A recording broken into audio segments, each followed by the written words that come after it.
Hi, Stacy. Good morning. Good morning. Good morning. So we're live and we're recording. David called me about 30 minutes ago, and he'll tell you this. He had an unexpected closing come up at 10. So he's going to only be able to stay with us till then. He has to go in. Okay. Connie just texted me and said she was trying to get in computer slow. Strung out slow. No, yeah, I'm familiar with that term as it relates to computers. Must be I don't know what Friday morning thing. My computer was slow this morning. I was trying to approve bills in the accounting system and I would hit approve, wait for the status to change to approve and just sit, wait and wait. And I wonder usually if it takes a second. is our stuff's in the cloud. This can't be our server that we need to restart. Or is it? I mean, no, it's not in the cloud. Well, it's at P&Z. It shares the CityWorks server. Yeah, that's right. It's probably my internet. I do not have the best. I mean, it's mostly good, but Could be that. It could I also have AT&T, but I've got the slow AT&T, not the fast fiber AT&T. Gotcha. Yeah. Well, and not only do computers run slow on Friday morning, but so do mayors. Hey, you're on here. So I know, at least I'm on. Of course, it's the only thing I've had to do so far today. Though that's not entirely true. I've been on the phone a little bit. I've been adjusting to that 6 a.m., 6:30 a.m. wake up call this week. Aubrey went back to school in person. So and then so she went back and now she starts spring break. Yeah, she went back last Thursday. I gave her a short week her first week, and so this was her first full week. Same for Bryn. She went back half of the week before last, and this was her first full week. So just in time for spring break. Yeah.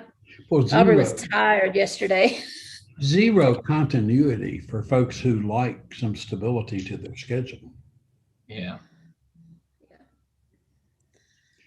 Oh, well. Everybody doing the best they can. Yep.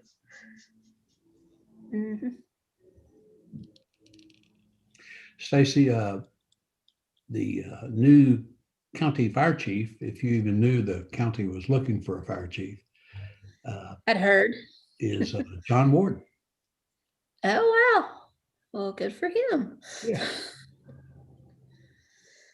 Yeah, he will have his hands full out there. He can do it because he's good with people, but he's going to have his hands full. That's not the happy bunch. Yeah. They've got kind of a John will help them with a morale issue. That's good. I'll text David. There's Connie. Hi, Connie. She's still connecting to audio. There she is. Oh my gosh, I have no patience. Okay. Well, welcome. Good morning. Good morning. It's good to see everybody. Everybody doing good? Yeah, mostly it's Friday, which is always a helpful thing. Yep, for sure. Unless you're showing property all weekend. So No, I am not. There's no properties to show. There is not. You're exactly right. It is a struggle right now. But I'm kind of enjoying it because I'm staying busy in the property management side of it. But listen, we don't even have anything left to rent. It's all gone. How crazy is that? The headlines everywhere. The inventory is just historically low. It is. I was looking up a house for one of my buyers from 300,000 to 400,000. There were two houses in Westwood, proposed construction. Not even anything existing. And I Well, put in 2 offers this past week, multiple offers every time. One was $5,000 over and I still didn't get it. What does that tell you? wow. Wow. Well, David just texted and he's having all kinds of closing issues. So he says, quote, "I'll try to hop on, but proceed without me." And that's on top of he has his emergency closing at 10 o'clock. So, Wow. Well, Connie and I both can appreciate closings are fluid up until you walk out the door with checks and signatures, and yeah, they're very intense, and they have to get done. They have to get balanced, and people move heaven and earth to make sure that that thing happens. So we should move on with Connie. Is what we should do. All right. Let's do it. I don't have an agenda in front of me, but is there anything specific we're supposed to be talking about? Yeah, I think Connie, Stacy, in particular, Stacy would like to walk us through the interlocal budget because we've Okay. already had to send that over to the county, Mhm. and we can talk about those. And then Andrew is continuing to work on different scenarios, different ideas about how a gross receipts tax might be applied. So we're just looking at new ways to look at the same concept. Okay. And Andrew's developed a new set of numbers based on a different set of assumptions that would lower more people's tax rate. But we just want to put those numbers on the table, not for action, but just to indicate that we have more numbers and we're still working. Okay. That sounds good. Is that fair enough, Stacy? Yes, it is. Okay. And I will share my screen, I think. Stacy, while you're doing that, can I ask you, the interlocal numbers, are you looking at, where we're doing raises and stuff like that? Yes, I mean, we put in what we know, and I'll show you a little bit. I'm going to pull up just kind of the overview, and if you all want to get into anything detailed, I can pull up each individual department's budget, but I'll start with what I sent over to the county, Okay. and we can dive into it. But the general assumptions that we're making, or I have made, obviously we've not gotten into this in an incredibly detailed level, but we know there may be some salary adjustments still to make. But to start out with, anybody who's not receiving a specific salary adjustment related to their position, right now I have a 3% raise in for all other employees. So general rule, everybody getting 3%, which is what we like to try to give in good years. We've had a couple of years of lower than that. And then, of course, gave a delayed raise in this fiscal year. So starting out with the assumption of 3%, unless that particular position is getting a different level of adjustment. So this is the spreadsheet I sent over to the county with some notes to let them know what was going on. But we'll start with the revenues. As you can see, building inspection, based on our discussion with Jim, he felt we should still keep these numbers conservative.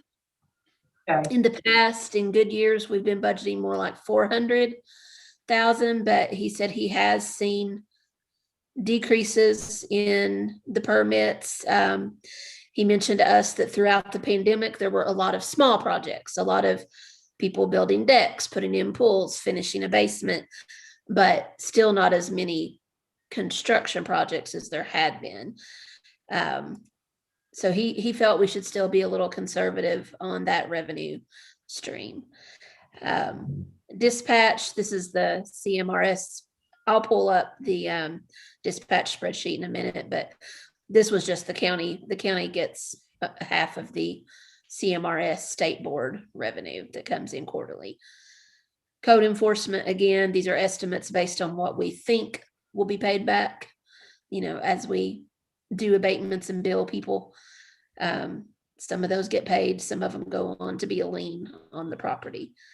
And then recycling, we do get a little bit of recycling revenue, mostly from scrap metal. This is not recycling revenue from Lexington Fayette. This is smaller things that our recycling center markets separately from what we take to Lexington Fayette. Connie, With building, I'm sorry, go ahead. just while we're on recycling, the judge and I are really talking about our expectation that when Rumpke opens this new facility that they're building out by our Public Works Department, that we're working with Rumpke to see if they can become the drop-off center rather than us operate an independent drop-off center. And if we could do that, Connie, it's just another huge cost savings for us. Yeah, And we think that since we're working toward being able to offer people in the city a private contract, if they want to do curbside recycling, then as long as we maintain some option for drop off, we could potentially close our drop off center and save that much more money. okay. It sounds like a good plan and works. We're working on it. Okay. That's just touching on the revenues quickly. Building inspection, they did not request any new personnel. Most of their staff we have down for receiving a 3% increase. Jim did request an increase for one of his employees. It's his lowest paid building inspector. He's newer to the city, but he does have experience from a previous jurisdiction. And apparently he has also been picking up a lot of technology duties. City Works kind of has become their department expert on that. And so Jim has requested that he receive, instead of just the 3% cost of living, that he be given a 6%. So an additional 3% on top of that. And that still has him quite a bit below the other inspectors. So that's the only different request there. How much does that end up becoming? One moment and I will pull that up. Okay.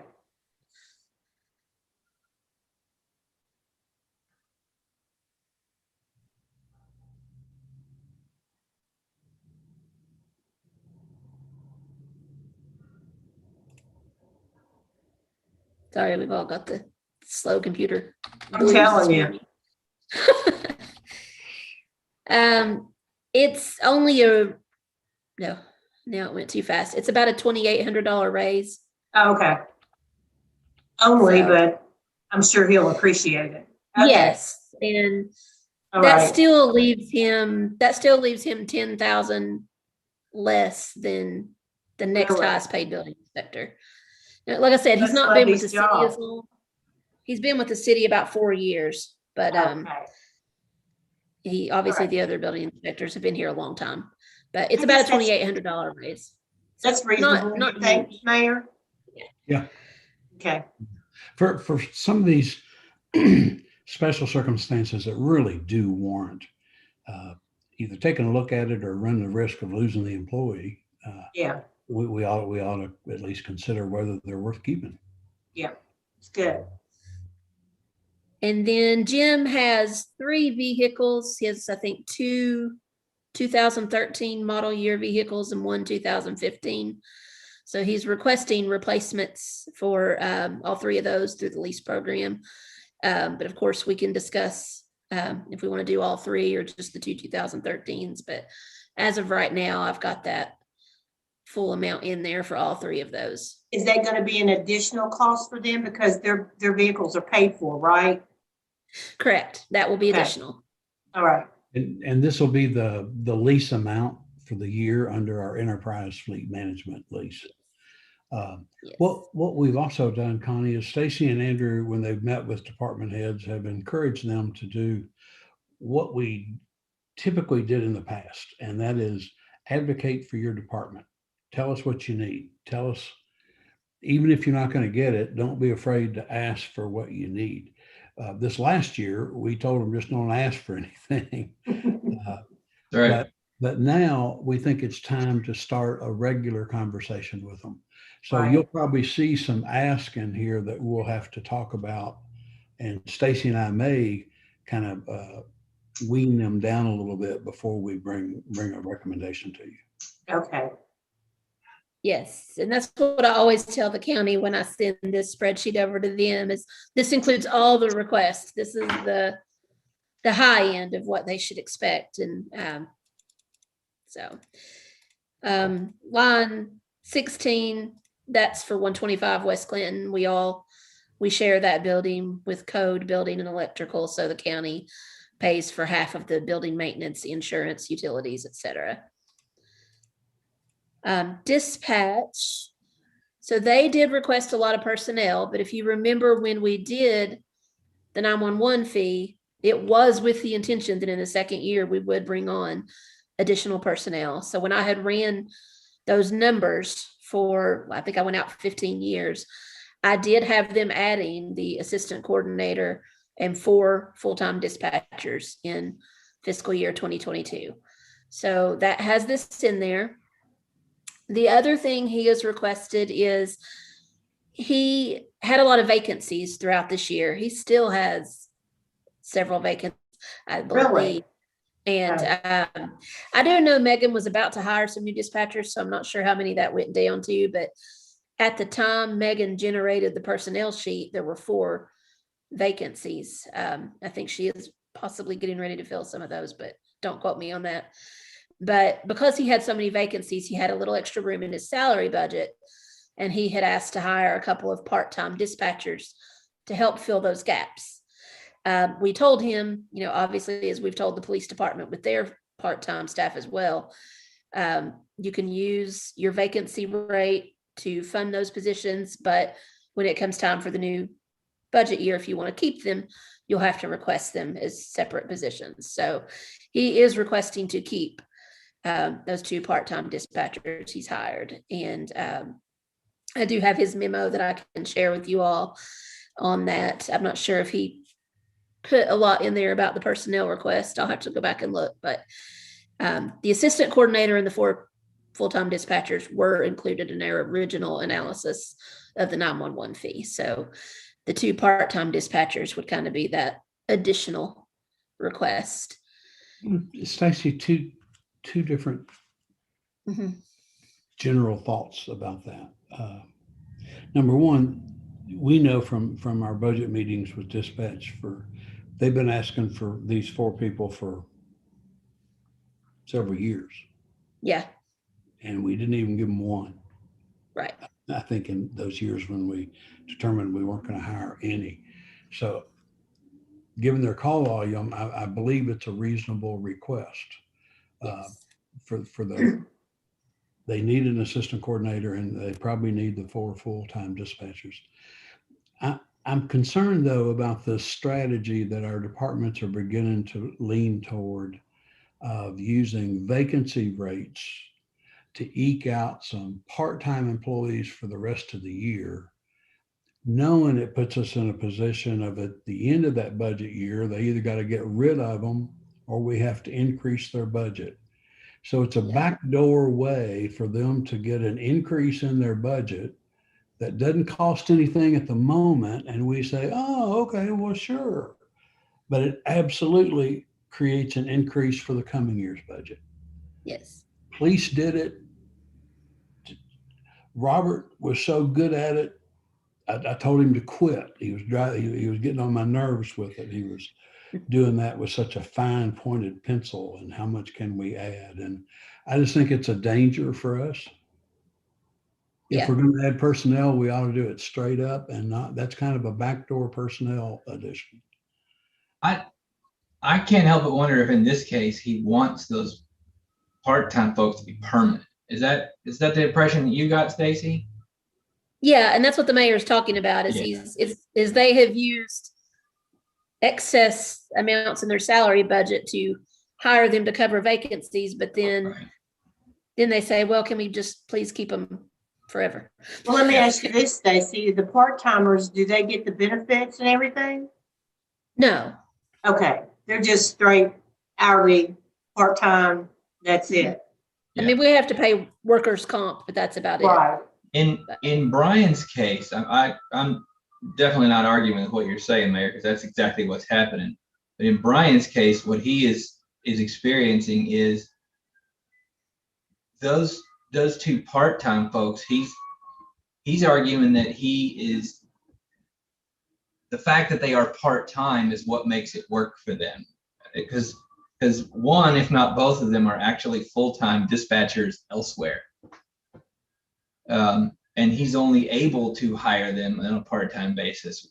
Where, in other words, if he wanted to make those full-time, he wouldn't necessarily be able to make them work. It's not just a budget I get it. issue. And I'm not saying he doesn't need all these people. I'm just wanting us to be aware Mhm. that everybody has learned this trick, and we have to be alert for it. Because Agreed. the request in the middle of the year, the request seems so benign and easy to do, but the payday comes.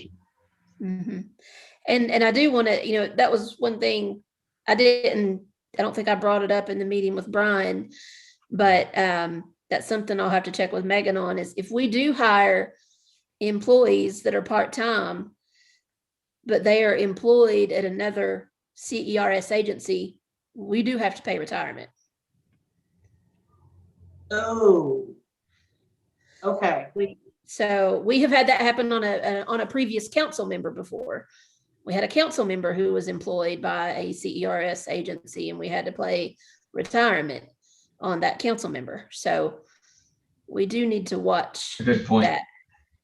With police officers, it's a little bit different. Police officers have some special rules with retirement where you can hire retired police officers and not have to pay retirement, but that would not be the same with dispatchers.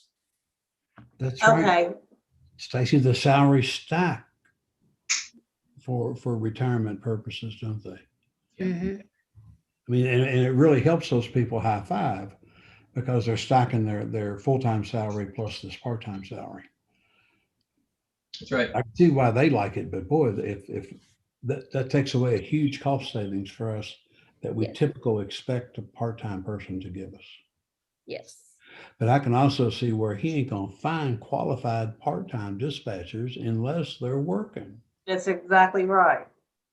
Yeah. That's a stressful job. They don't exist. I do have a question about the 911 fee, and then we're doing this $1,008,272 is our part. I lost you, Stacy. Yeah, no, I'm going to pull up the dispatch spreadsheet. That'll help you see more with the 911 fee. Because I'm wondering, are we spending more than we're getting? Are we still gonna have to take out of our general I'm going to fund? pull up on this. Obviously, I will say that I have not dived into that completely, Oh, okay. but Also, where did it go? it is scheduled to bump up at some point this year. Right. July 1, it bumps up. To the $7? Yes. It was 6, 7, and 8, right? Yes. Okay.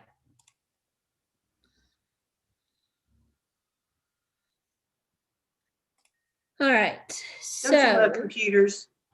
You know what, Stacy? If you want to go back to the budget, it's at what you got. You can show me later. Okay. well, I wanted to touch on this anyway, so Okay. now's as good a time as any. Okay. This obviously was not included on the county's spreadsheet that I sent to them because they do not get our 911 fee. It's totally ours.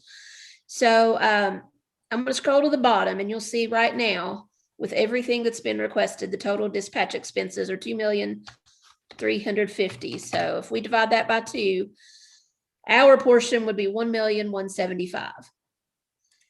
And then I'm going to go back up to the top to the revenue. And Oh, I see. we get obviously the full amount of the telecommunications fee, which right now I have estimated at 1.1 million. And we get half of the CMRS board. So actually, we would be More than covers. a little more than covered. But if you remember, I would go back and pull it up, but we had some cushion in the first year or two with the 911 fee on that spreadsheet I did. But as we went out to 10, 15 years, the cushion went away. So we Okay. did expect the first full year or two to have a little bit of excess. But as we keep giving cost of living increases, as CERS goes up, that cushion starts to dwindle. And as we add the positions that, Yes. Question. And then also one thing this doesn't, well, actually this would include, so, and we looked at the first few months of what we'd received from GMWSS for the 911 fee. I believe Chase sent Andrew an email, and it was very close to what we expected. Right now we're getting $6 a month, and we had estimated 13,461 households.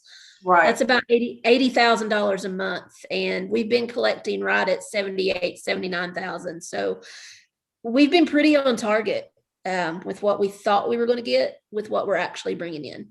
That's awesome. So, I mean, Actually what they've asked for and what you're showing us right here, it really does more than cover what they've asked for, right? yes. Okay, I'm inclined to kind of give them that, Mayor, because they haven't had anything lately. Yeah, I'm really inclined if we can fund these positions for dispatch, I think we need to. Yeah, We're intentionally adding headcount to the police department and fire department. Dispatch is at least in as bad a situation as the police department is. well, that was the whole reason for the 911 fee, right? Yes. That's the legal reason for the 911 fee. Right. Is, The other thing I want to ask Stacy, out of that income coming in from the 911, I noticed that they were asking for a vehicle. Well, can it pay for that or not? Yes. That was part of it that he was All right. requesting. Right now, Brian drives, I think, a Camry from the police department, one of those original Camrys that we bought several years ago. And he has requested to replace that with a vehicle that would be the dispatch director's vehicle, essentially. So it would pay for that. So.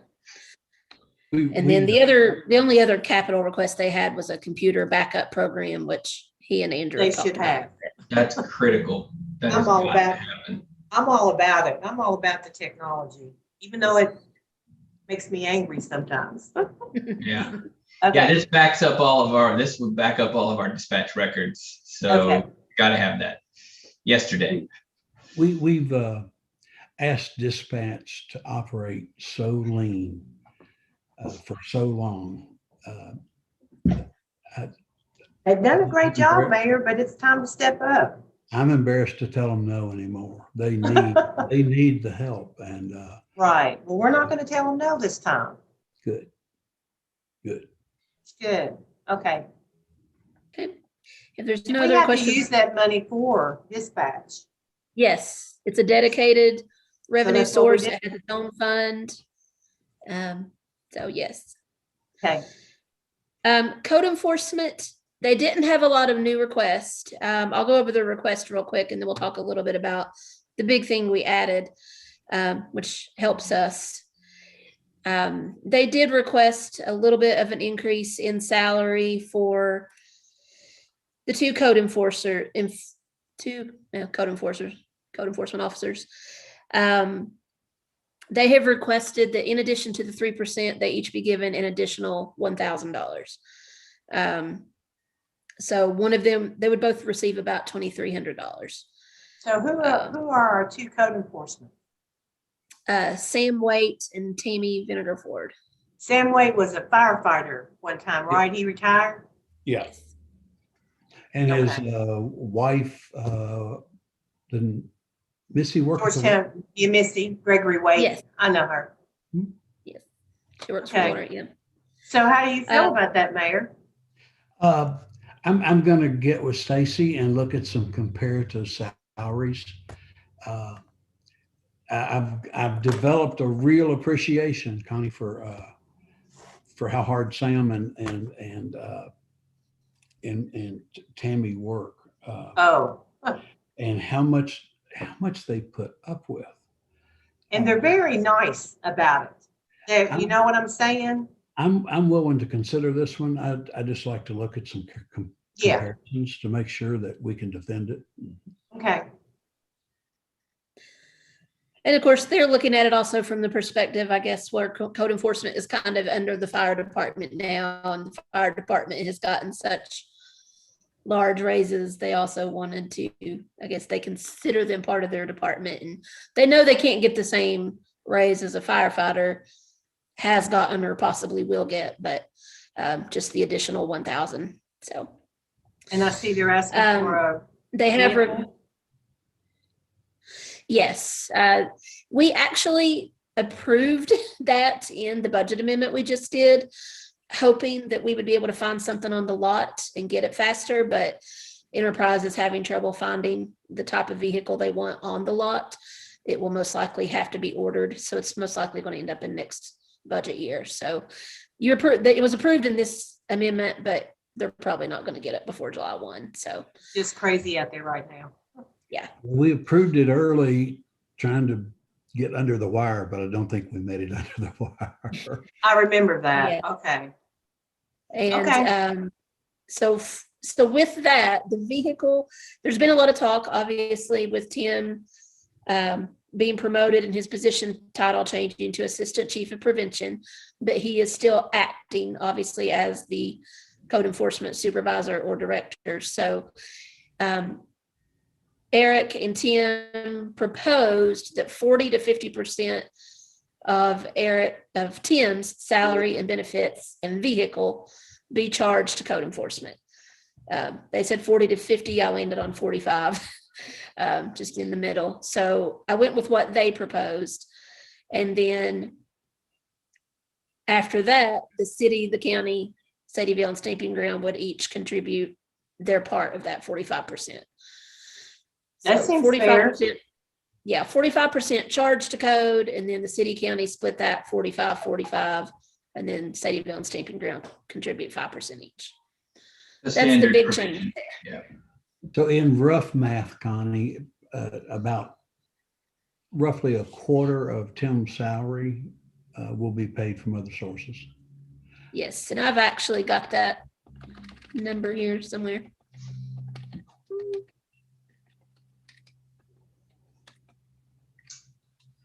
So that went too far. So the city and the county would each pay about $32,500 of his salary for code enforcement duties, and Sadieville and Stamping Ground would each pay about $3,600 of salary and benefits. They do a lot of work, guys, Mm-hmm. Yes. and they're only a phone call away. They're good at what they do. And we're doing a lot out in the county. So Yeah. I think this is okay. Sounds reasonable to me. Sorry. Maybe So I'm that's all just having a code good enforcement. Friday. I don't know. Cemetery, Gene doesn't ask for a lot, but he did ask for some equipment replacement. He has 2 gators and 1 mower that he asked for a replacement. They're both 8 to 9 years old and requiring a lot of repairs at this point. Obviously, we've put him off on capital for the last 2 years, just like everybody else. He's been asking for those for a while. Yeah. He got that mower duct taped together, basically. There's something to be said for duct tape, Andrew. Yeah. Gene definitely makes it work with what he's got. The big thing, and he actually did not ask for this because he said he's asked for it before and he didn't get it, so he wasn't going to ask again. But Andrew and I discussed it with him and we've put it back in.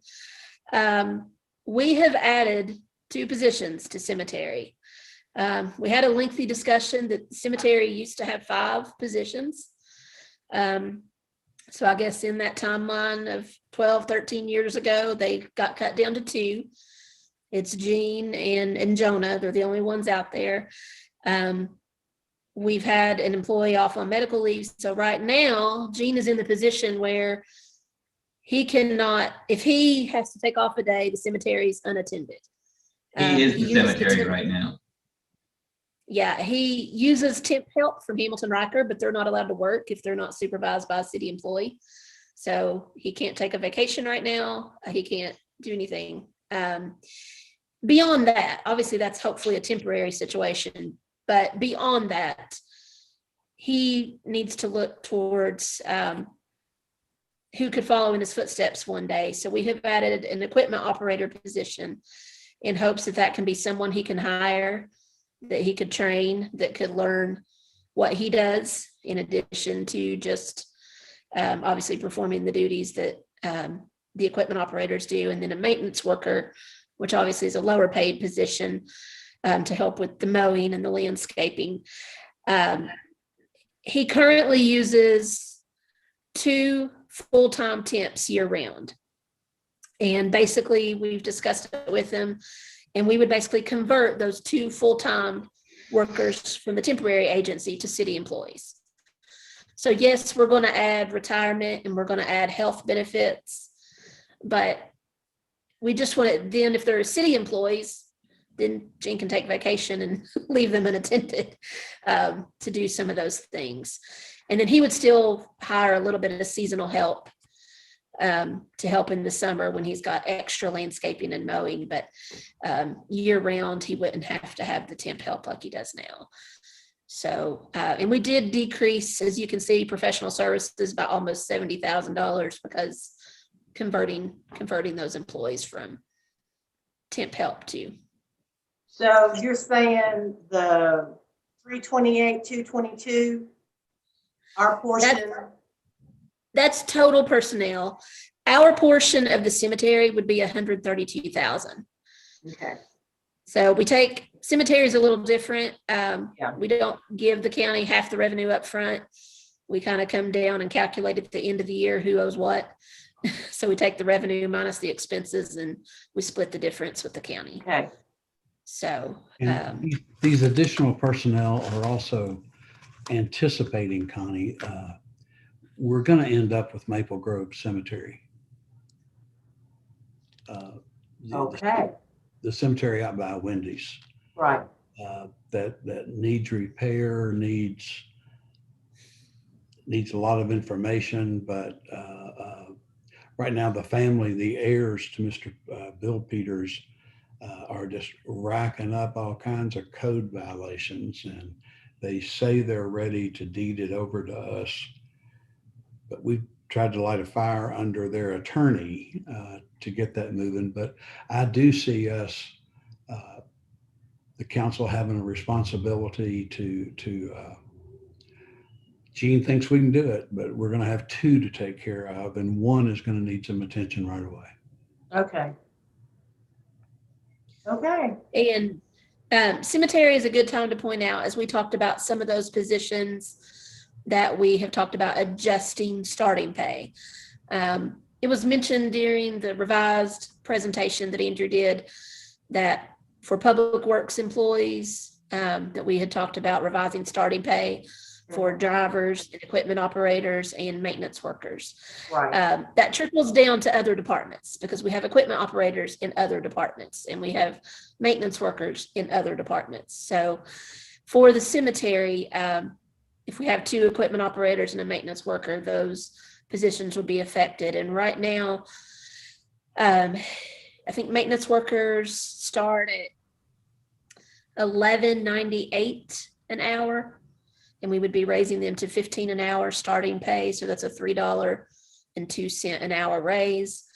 Equipment operators currently make $14.33 starting out. And we talked about raising equipment operators and CDL drivers to $18 an hour, which is $3.67 You're going to lose them. an hour increase. So obviously if we increase the starting pay, that trickles up to everybody in those positions. So that does affect the current equipment operator at cemetery, and then the 2 new positions starting out at $15 and $18 an hour. Okay. So just wanted to point that out. I'm really glad to see that calculated in here, Stacy. That's overdue for those folks. And as Connie mentioned, we're spending a fortune training people and getting them their CDL license. Yeah, that has to stop. People can't live on $11 an hour. I don't care who you are. Unless you've got a supplemental income that's extravagant and you love your job. You know what I'm saying? So I get it. And it's been a long time coming. Are they going to raise the prices of the plots up there? And do you know how many more plots he's got? Is there room for expansion? It's a big concern of ours, Connie, and it's a big concern not only because of just the normal filling up of a cemetery, but what's really accelerated is the number of pauper burials that the county is doing. That's just skyrocketed. And Pauper's Field is almost full right Oh now. my. So we're staring at the very real possibility of having to start doing pauper burials in plots that we would otherwise have for sale. So we know we're facing an expansion, and what I've talked to Andrew about is I'm not willing to. I'm not trained. Gene's not trained. None of us are trained to know a big landscaping plan for something as precious as the Georgetown Cemetery is. If it's going to be expanded, I wanted a professional. So Andrew has reached out to Brandstetter and Carroll, have an arm of their architecture firm that does master plans for parks and things like this. So I've asked that we spend a little bit of money to make sure that if this council and this mayor are going to make changes or to the future of the Georgetown Cemetery, that 50 years from now, people don't cuss us. And that we make the right choices now. So I yes, get that. we're going to need to expand the cemetery, and we're looking for professional help to do it. The mayor, would it be unheard of to have another piece of property specifically for pauper burial? Not just that by the cemetery? Yes, and to tell you the truth, Andrew's probably had more discussions with the judge on this than I have. Okay. I'm just, And- what I about mean- the Stamping Ground Cemetery? Is there a pauper place down there? And then there's Minersville Cemetery as well. Yeah. Look to It's a those. conversation that we would have to have with the judge. I do believe it is his preference to continue to have pauper burials at the Georgetown Cemetery, particularly since they're funding it 50-50 with us. But it's a conversation we can have. I think that probably does need a little bit more conversation. And what we'll probably end up doing, Connie, is capturing the land where Suffaletta Pool used to be. Yeah. And that comes all the way to the street. It's a large parcel of ground. And with the correct design, I don't know, there's ways to expand it, and we just want to make sure that we treat the historical asset carefully. I see what you're saying. And I forgot about Suffaletta Park. That would be something to utilize. Okay. That's more conversation. Yes, ma'am. And to answer your question about the rates, Connie, we did discuss that with Gene. And he feels that our service rates, not necessarily what we sell the plots for, but our service rates could be increased, especially for weekends, or if someone's supposed to be in the gate by 3, that they're, they get charged one rate before 3, they get charged a different rate for after 3. Last year, he had sent us some rates from cities around us and some proposed rates. And Andrew told him that we would look at that we had a lot of fees and service rates that we needed to review in the city. So that makes sense. Make that part of a bigger review, but okay. The cost to dig a hole right now is not being covered by the service charges. And okay. Sounds good to me. I'll tell Ralph that the plots aren't going up because he's getting ready to buy 2.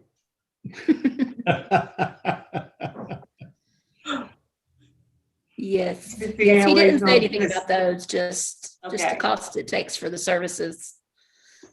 on the back end. So, Well, the thing about it is that insurance, usually people have insurance. Yeah. So it covers all of it. Yeah. Yeah, okay. More um, conversation later. yeah, recycling, no personnel changes, but again, they do have, I think the individual who serves as the recycling supervisor is a CDL driver.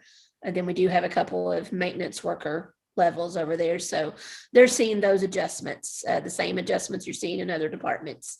Otherwise, no personnel changes and no equipment request, pretty much status quo.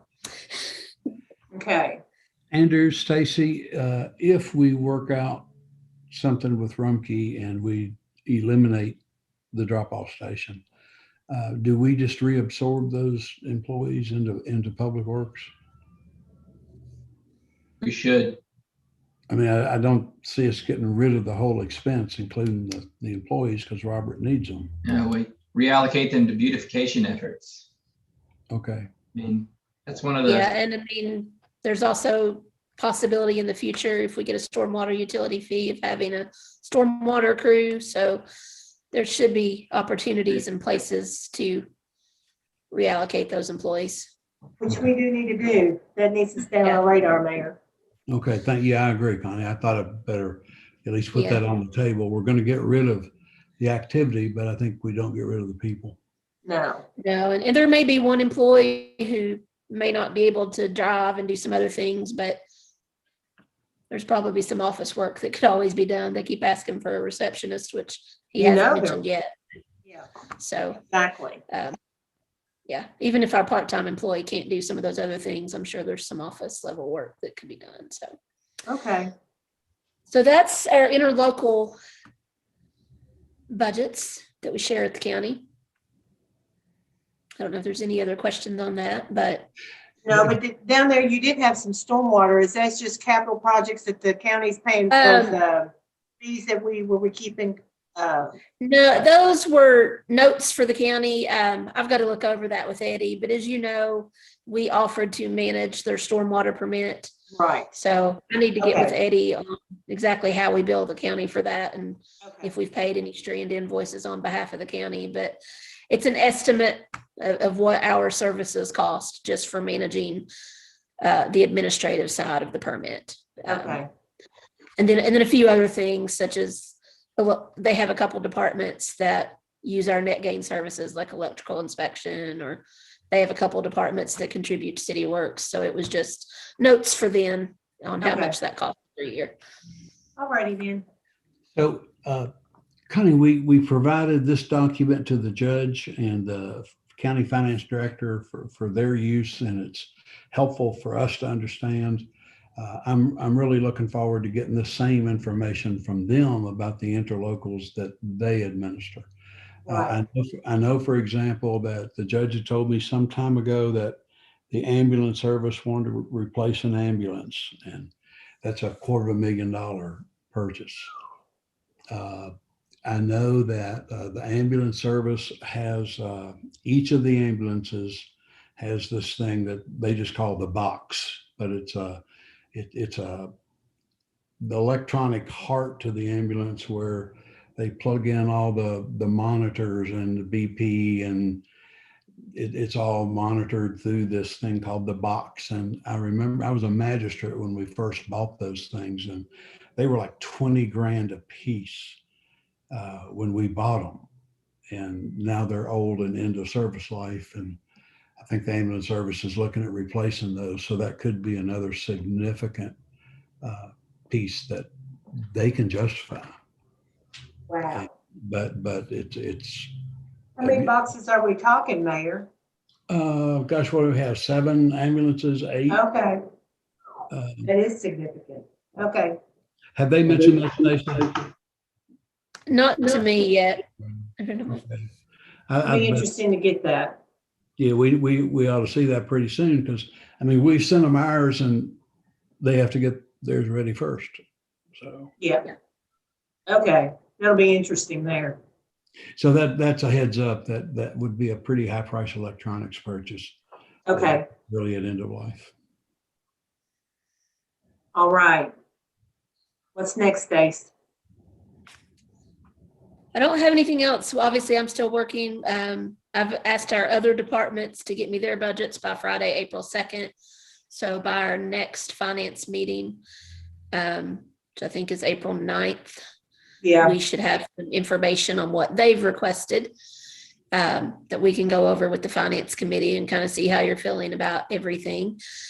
As far as revenues go, I'll be working on those estimates as well.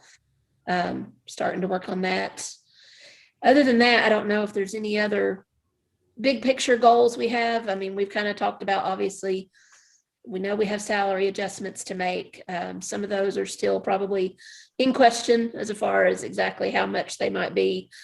That's something we'll need to settle on within the next couple of weeks is what we're looking at for those big departments, especially obviously police and fire. okay. Dispatch already got their big adjustment in the fall, so they should be good. But police and fire, we need to settle on an amount for those. So I know you all may have some conversations and let me know Okay. where we're We can headed do on that. that. And then kind of we'll end up when we get all those requests and kind of shift through them. We'll end up with a dollar amount of request and salary needs, and we'll end up with our estimates of revenue, and then we'll see how big the gap is. Exactly. Okay. Yeah. And Yeah. then the process gets real. Right. I know we're just talking about what we would like to do. Yeah. Okay. Yeah, so that's where we're at. We obviously know we're going to have our new insurance premium tax revenue stream, which will help with a lot of our initiatives. And we've got a lot of initiatives on that presentation, and we just need to decide which ones we're picking up this year and or which ones we can afford to pick up this year. As far as, additional road maintenance or things. And I know we've still got some other revenue discussions to have. I mean, we know we hired Strand to do the stormwater utility study, and they've done some work on that. I'm not sure if it's in its final form or anything yet, but I know they've got at least gathered the data on possibly what our stormwater program would cost. Where we are is, Connie, you all have asked about when that will come back to the council. We are actually reviewing Strand's presentation right now. They're ready. Okay.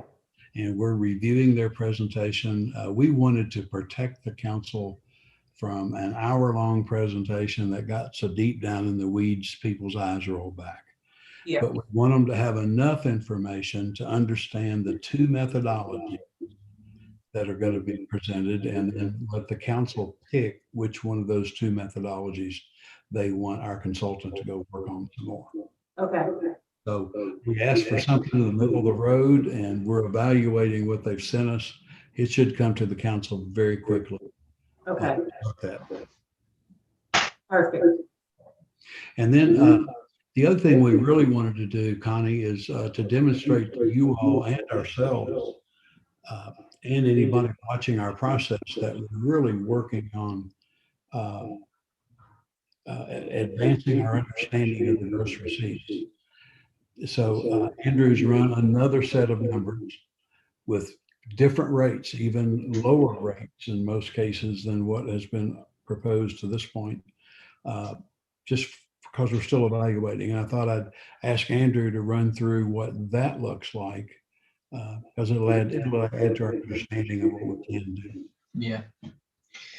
So I'll pull it up here in a second. What I want to explain is that when we went over this in council and in the finance committee meeting, I broke everything down into 7 categories, and divided them by apportioned gross receipts. And let's remember that what apportioned gross receipts means is how much receipts they generated doing business in Georgetown, right? So that what I realized is that's not, if we're trying to compare big business, medium business, and small business, that doesn't necessarily do it correctly, because you could have a business that has $100 million in revenue, but they only did $1 thousands of a percent of their business. They did one transaction in Georgetown. So it shows that they made $50,000 in revenue, but otherwise they're a huge corporation, right? Right. So the better way to break it down is break it down by the size of their global business.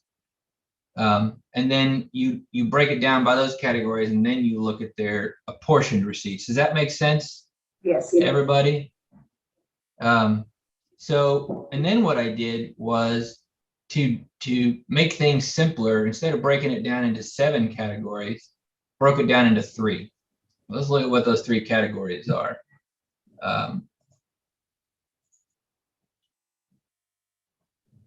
Everybody see that? Yep. So I broke it down into categories, which I'm going to loosely label small businesses, medium businesses, and very large businesses.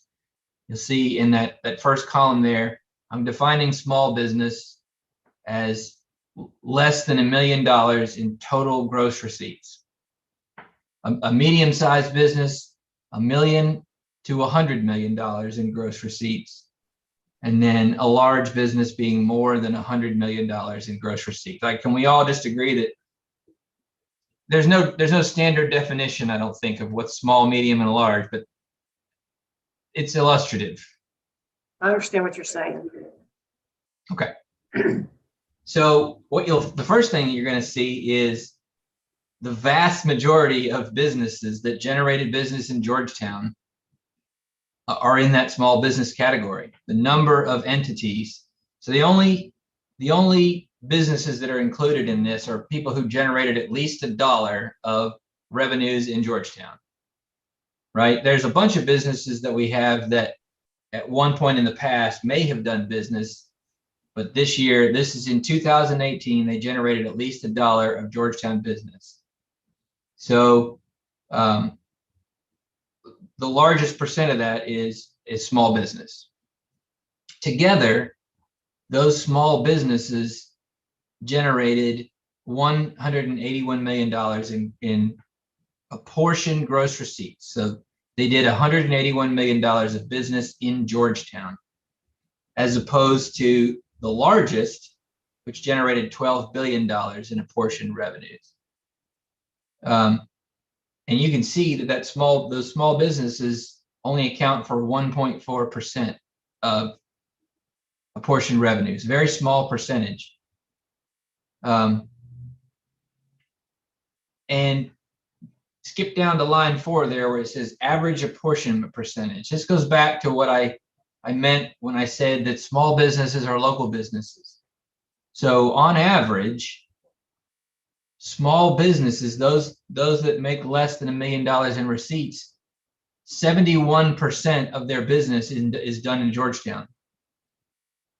Contrast that with the largest category.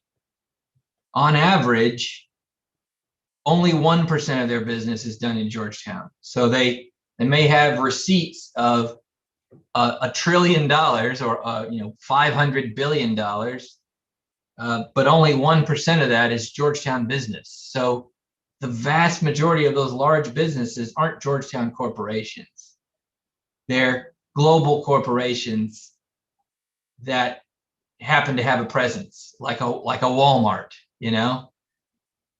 And then that last line, it represents the actual, if you divided what the category's entire apportioned receipts are by the entire global receipts, that's less important. But that sort of illustrates what I was trying to get at with the larger a business is, the less likely it is that they're a true local business, and vice versa. So you'll see those top 2 lines there are just holdovers from the last slide. So just keep those in mind, but ignore them for now. That third line there, average net profits tax owed by each entity, is representative of, in that category, the average of what that business paid, what those 2,147 businesses paid in net profits tax. So you'll see that if you make less than $1 million on average, and that's a lot of businesses, and there's a wide range, but their average net profits tax is $191. Contrast that to businesses making more than 100 million, and their average net profits tax was $1,800 roughly. What's really critical there, I'll skip you down to the very last line, is it's the same concept we talked about before, right? So as a portion of what they make in sales, in receipts, small businesses are paying a tremendous amount more than the largest businesses. I believe when you break it down like this, I'd said, something like small businesses are paying 81 times more than large businesses. But when you break it down by total gross receipts, well, yeah, they're still paying, they're paying 45 times more. I think my math was off the last time, but so in other words, we're proving the concept in two different ways here, but large businesses are shouldering a lot less burden than our small businesses. And even in the medium-sized category, you'll see that the same is true. Andrew, back up one slide, if you would. Sure. The average, since we've got all taxpayers from $1 to more than $100 million, shouldn't line 3 crossfoot to 100%? And it comes up to 92 or something. Huh. No, that should be, yeah, you're right, that should be 100%. Is that the line you're talking about right there? Yeah. No, it shouldn't. It shouldn't. This, because what I did was each business, I took each business in that category and I took their apportionment and I averaged it. I did that for each category. So it's not a percentage of 100. I could do it that way. But what I literally did was I said, if there's 2,000 entities, each one of those entities has an apportionment percentage, right? So I just took all of those and divided it by the number of entities. If I had taken the actual apportioned receipts and divided them by the total, in other words, if I took line 2, $181 million, and divided that by the sum of 181, 834, and 12 billion, that would give you a portion of 100%.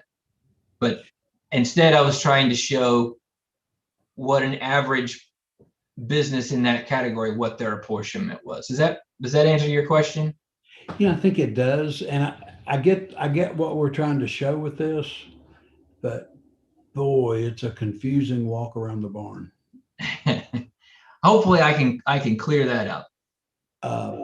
I get what you're trying to show us, but boy, it's complicated. Yeah. Okay. Well, I will do my best to try to clarify that and understand. Usually when I present these things to council, I've been able to write out a narrative and make that a little more clear. And it's possible that the way I'm presenting it needs to be tweaked significantly. I still think it illustrates the concept. So help me with a point that I think is going to be on the council and public's mind. We, if I own a mom and pop's hardware store, and I'm all we're just a business just here in Jerusalem. I don't have any apportionment, right? Or I'm 100% apportionment. If you own a hardware store in Georgetown, that's not necessarily true, because if you if you supplied a large order of shovels to Paris, then you have a portion business that's in Paris. If they ordered something from you and you delivered it to them, then no, you have it smaller than 100%. But assuming you don't do something like that, it's just somebody walks in and buys a shovel and it all happens in Georgetown, then yes, you have 100% apportionment. Okay, so my business in that example would be a part of this 2,147 entities. Absolutely. Okay, so that big number of our largest number of businesses, that includes those who are just local and it's all, or it's 100% apportioned, or they're part of a different organization and a portion of it is.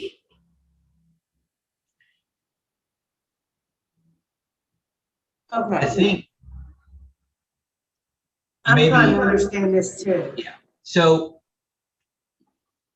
The number of entities is tied to their global gross receipts. So there are 2,147 entities with less than $1 million in total gross receipts, regardless of where it was generated. Okay. So it could have been, it could have been generated in multiple places. The apportionment percentage just shows that there's a tendency that those small businesses who paid taxes in Georgetown, most of their business was generated in Georgetown. And that suggests that they are more local. That doesn't mean that you take any given business in that category and that exactly 71% of their business occurred in Georgetown. I understand. And, Okay. and the way you're phrasing it now, it's very clear. Okay. I was just wanting to know where those businesses that have never heard of apportionment before, and they sell burgers at lunch or something. Right. They just need to know they're 100% apportioned. That's right. I mean, the good news is anybody who's a business in Georgetown understands painfully so the concept of apportionment, because it forces them to say to the Revenue Commission, 71% of my, or 50% or 25% of my business I did in Georgetown. And then there's an expectation that they would go and file net profits tax returns in Paris too. If they send a big load of shovels to Paris, then they got to go pay net profits taxes based on that as well. And they would have, if it was 75 in Georgetown and 25 in Paris, then they would show Paris a 25% apportionment.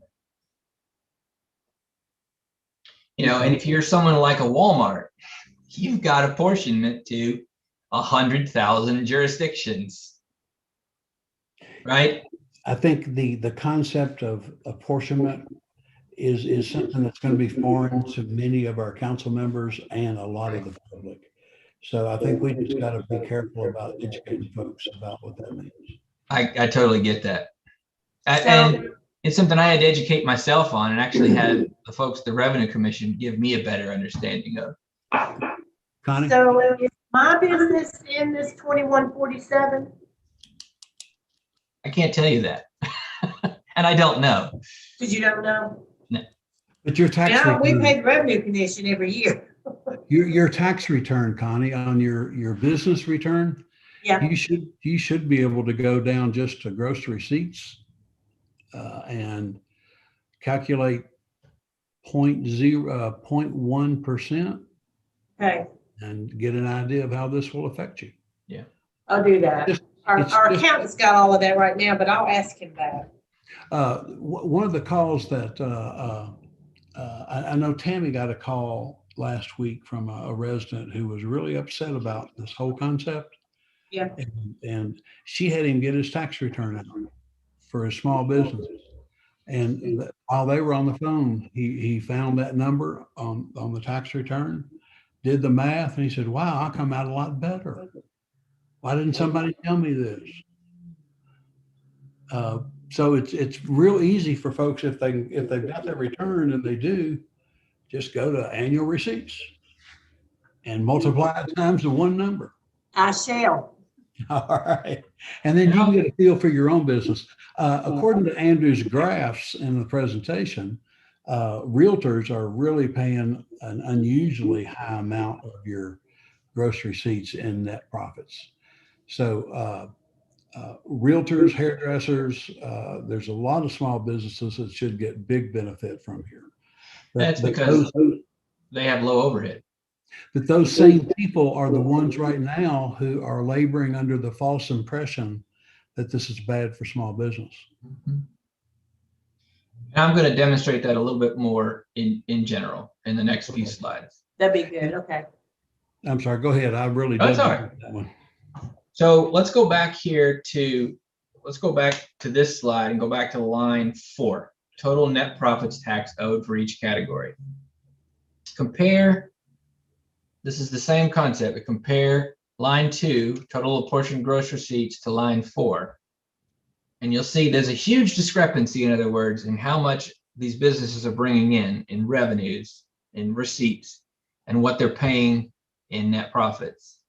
So all those 2,147 businesses that fit under the small business category paid $410,000 in net profits out of $181 million in apportioned receipts. So business done in Georgetown. Jump over to the last category, and those 358 businesses generated $12 million in receipts in Georgetown. So they made that money in Georgetown, $12 billion, but they only paid slightly more in net profits taxes than did the small businesses. That's the concept I'm kind of trying to pound into everybody's head, is they're not paying their fair share. And that proof is in that last line, apportioned net profits tax as a percentage of apportioned gross receipts. So that $642,000 represents 5/1,000ths of the gross receipts that they generated, that those businesses generated. Does that make sense? Yes.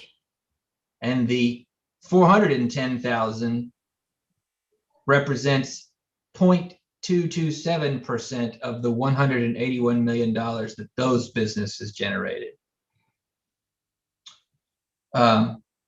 And that the fourth line there, percentage of total net profits, shows that it's actually the net profits that we get is actually pretty evenly distributed across those categories. Does that make sense?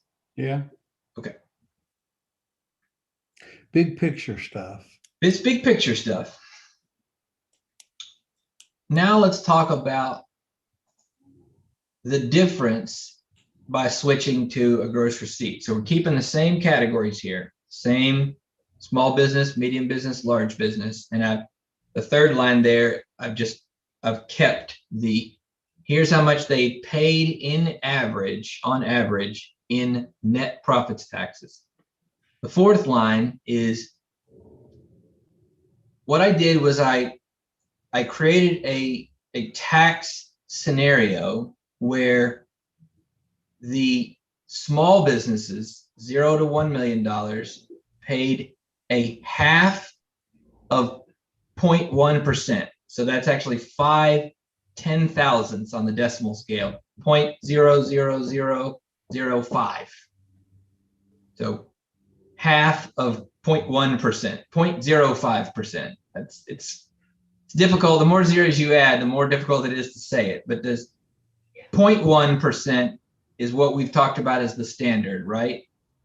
1% in net profits taxes, 0.1% in gross receipts taxes. This is yet again half that, 0.05%. Okay, so I've set up a scenario where those small businesses would be paying half of what we've talked about. You'll see that on average, those folks would pay a gross receipts tax of $42. That is an average savings for a typical business of $149 a year. So we would be able to say to small businesses, look, this change in tax structure is actually going to save you. You're actually going to be paying roughly a fourth of what you paid before. Now, that would be a net decrease in revenues to us in that category. And I can tell you, I don't have it handy, but I think it's roughly in the neighborhood of $320,000 a year in revenues. Does everybody understand that concept? Yes. Okay. So then the second part of the tax scenario is that medium-sized businesses, everybody who makes $1 million in total gross receipts up to $100 million would pay that 0.1%, the same standard gross receipts tax that we've always talked about. Those businesses would see an average increase in tax that they owe of roughly $300. And for perspective, the average business that's in that medium category is already paying about $778. So I didn't calculate the percent change, but you can see that it's not like it's a doubling of the tax that they owe. Now, of course, it varies. It's all over the board. This is a very broad category with a lot of businesses in it. But I'm trying to show you from a global, an overall perspective, $1 million is about the cutoff area of where we can say, if you make less than $1 million in gross receipts, on average, you're going to pay less in taxes. And on average, if you make more than $1 million in gross receipts, you're going to pay more under this scenario. And then the third category, more than $100 million in revenues. We're talking about very, very large businesses here. I set up a scenario where they would pay 0.2%, so double the percentage of what the medium-sized category would pay. And under that scenario, they're going to pay a lot more. It's obvious. They're currently paying about $1,800 a year on average in net profits, and they would pay $11,500 on average. So a substantial increase. But again, still, it's not a punitive number by any means. It's just it's a larger number.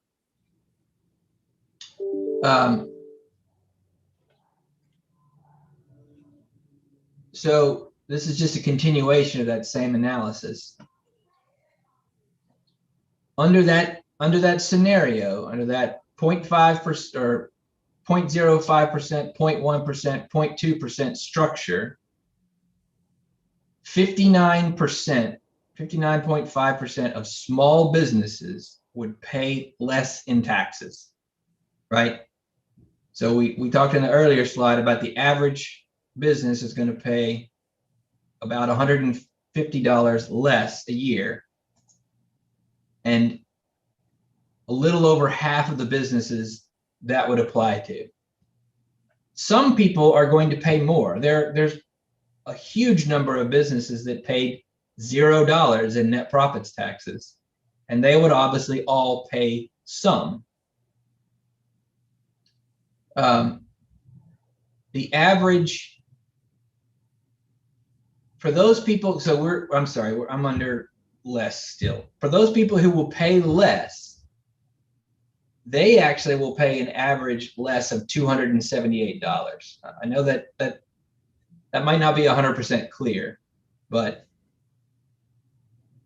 so for those businesses that did or that would have in 2018 pay less, they would pay an average of $278 less. Does that Does that make sense? So, I'm gonna say no. okay. This is the average for every single entity in that small This one I business get. category. This one I get. How did you take it to the next one? Okay. Shoot. Okay, This is dividing that world into people who would pay less and people who would pay more. okay. Right.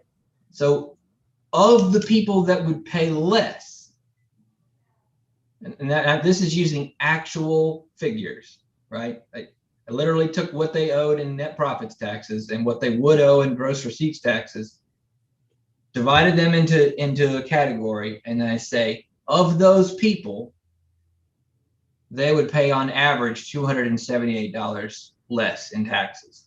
Maybe it would help to show you the next breakdown. Okay, I got it. I got you.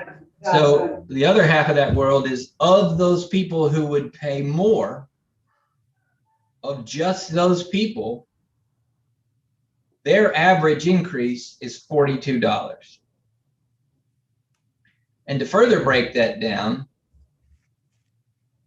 of those people who would pay more, half of those people would pay less than a $10 increase. I think you heard that same statistic in the first presentation. So what we're really saying is, yes, there are winners and losers.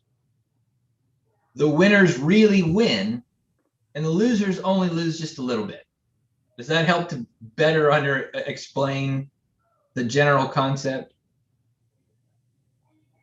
The losers are the ones that are not paying the net profits because of the global entity. So when it comes down to it, they pay zero. This way, they're going to pay something. That's right. Everybody pays something. I'm really trying to focus on small business because that's the ones that we know are getting tremendously impacted by the disparity between net profits and gross receipts, right? So I'm trying to demonstrate that by setting it up this way, we can really benefit small business. But there's no possible way to structure a tax where everybody wins, right? Because some people are not paying anything, or they may have had, in this set of data, there may have been 1 year where they didn't do any business. It just so happens that they didn't do any business in Georgetown. Or they had enough costs to offset where they owed us $0. They still did that business.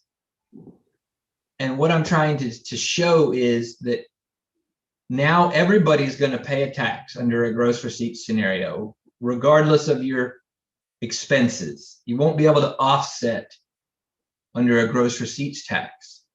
But of those people in the small business category who are always going to pay a tax and who didn't before, it's not that big of a hit. It's an average hit of $42 for those folks.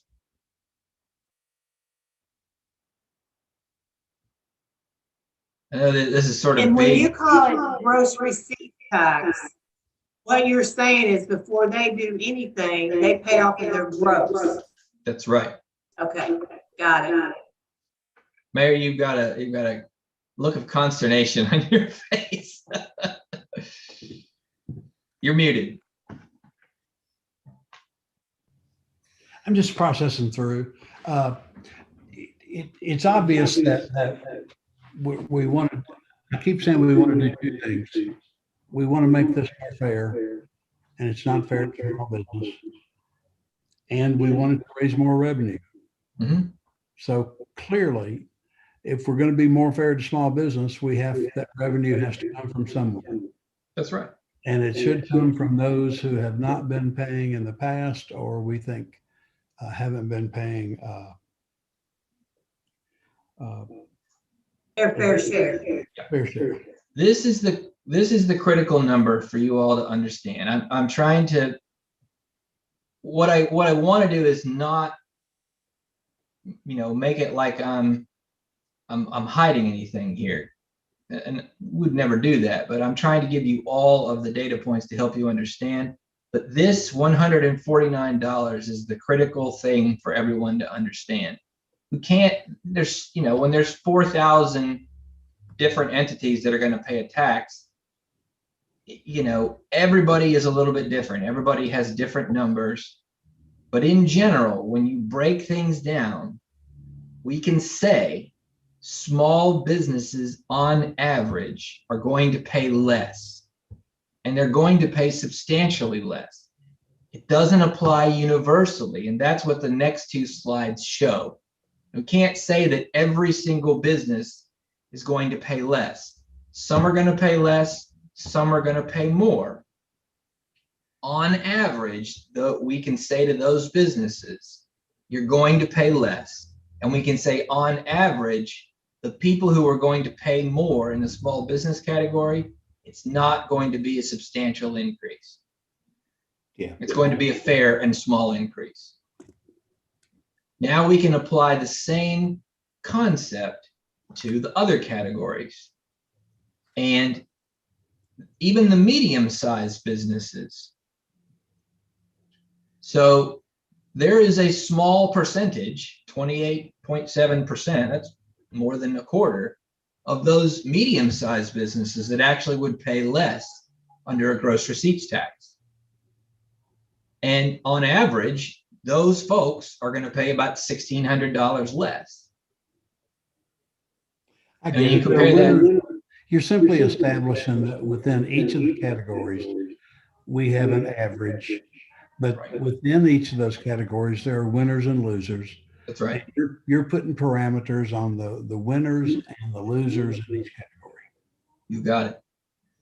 Okay. And the trend obviously flips in between small business and really large business. So on average, those really large businesses are all going to pay a lot more. They're all going to pay about $10,000 a year more than they're paying under the gross receipts. Under the net profits tax. And yet there are in those categories as well, there are winners and there are losers. Yeah, I see where we need to put we need to be able to show even within categories of winners and losers. Took me a while to catch up with. Sure. And I'm sorry, it's a lot. I've been crunching numbers for days, and you wouldn't believe the size of the table that I've got with all these facts. And this is me trying to condense it down. But let me bring it all sort of to a head. All right. With the statement that under this scenario, acknowledging that small businesses under this scenario would pay substantially less, and largest businesses would pay substantially more, and medium-sized businesses would pay some more. This represents, over the revenues that we actually received in 2018, this represents $3.5 million more a year in revenues. So we made roughly I got the number here somewhere. In net profits in 2018, we received $1.6 million of net profits revenues. If we had had this tax structure in place in 2018, we would receive, where did it go? $5 million, almost $5.1 million in revenues, in gross receipts tax revenues. So to sum that all up, if we were to use this tax scenario, we could say we've adjusted it to be fair. We've gone a step further and we've given tax breaks for small businesses, and we're still generating almost 3 times as much revenue as we did before. That needs to be pointed out, Andrew. In 2018, if this structure was in place, we would have had $5 million more in revenue.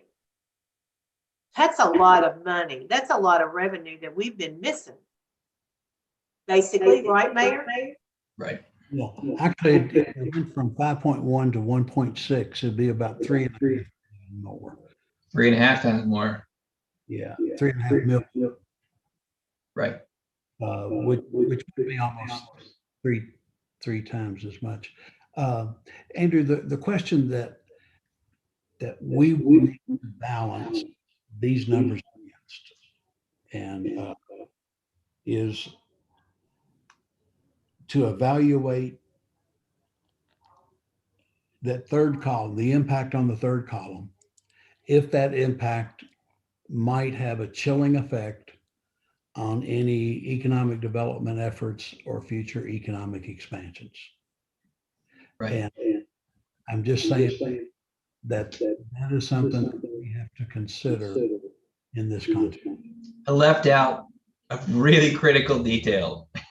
Really, really critical. And I apologize. This number, that $3.5 million extra revenue, that total revenues of $5 million, is assuming a cap of only $250,000. Whereas before, in our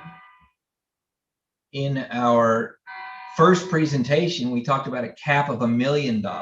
Right. I've cut that cap by 3/4. I've cut it down to a fourth of what it was. That's the big change here that I crucially left out. So we're able to say, it doesn't necessarily answer your question. However, we are able to say to the largest businesses in our community, we are capping the total that you would pay. We're giving small businesses that relief by giving them a lower rate. We're also giving large businesses a relief by saying there's a maximum that you're going to pay us. And in quite a few cases, it's a lot lower than they paid in net profits, or that theoretically they would pay under net profits if they had a really great year and they owed us a ton of money. That would be dialed back and they would get the advantage of that cap. And to their in the average, it really works out in their favor. Okay. That needs to be pointed out too, Andrew.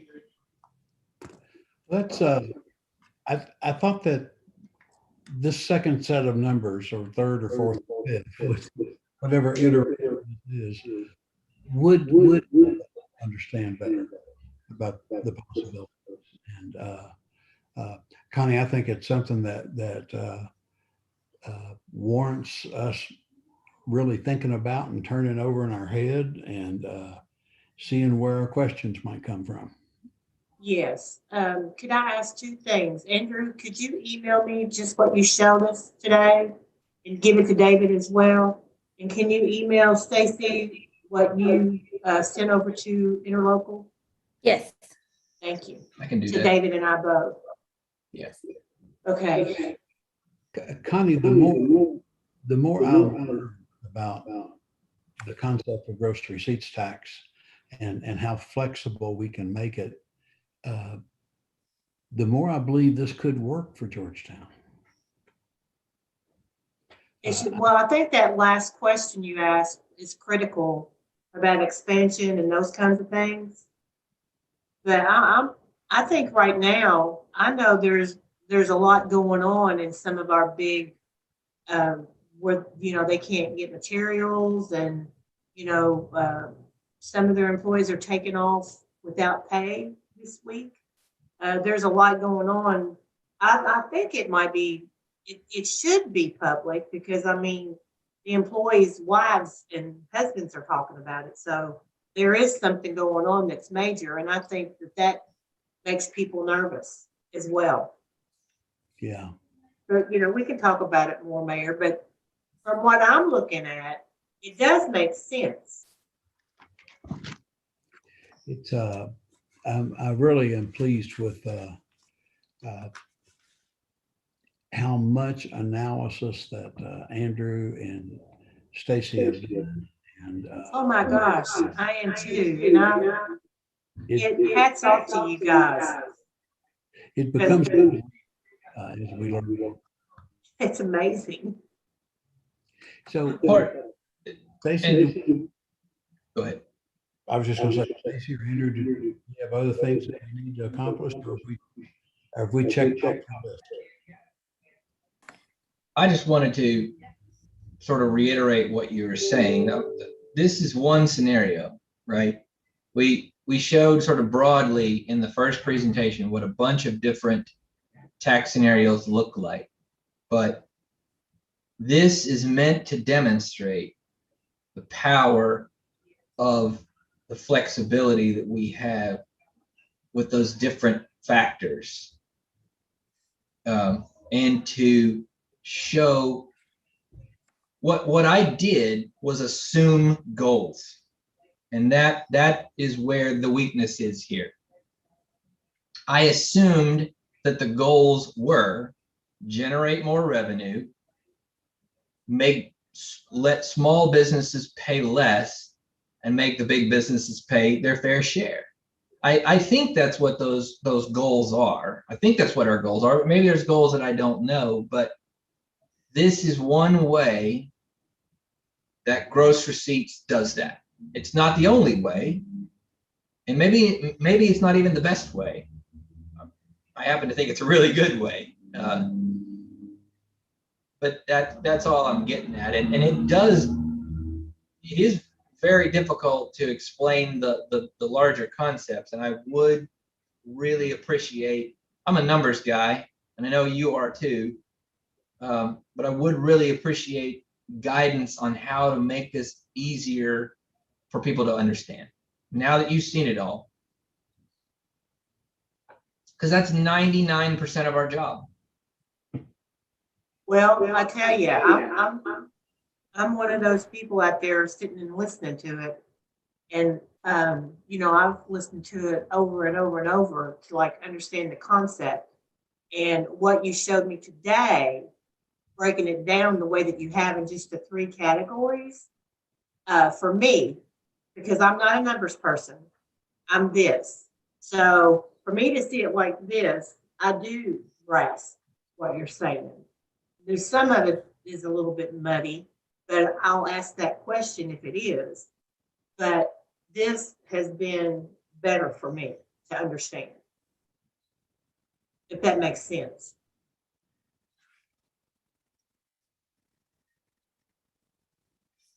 You're muted, Mayor. There you go. Then we're making progress. Yeah. So in that regard, Andrew, I think it's been a good investment of your time, and will get us closer to whatever this outcome is. We can have more conversations. Our next one's at 1:00 or 1:30 on the 9th. I think it's 1:30, isn't it, Stacy? I think so. I have to go back and look at the schedule. I Yeah. got it. I've got it.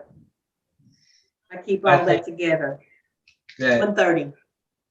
there's Yeah. quite a few things for you and I, Mayor, and Stacy to download offline. We're now that we've presented you with the interlocal budget stuff, and we're getting ready to. I think we meet again, Stacy, before we meet with the individual departments, right? They're going to send us their budgets. Yes. We're not actually going to meet one-on-one with them until after the finance committee meeting.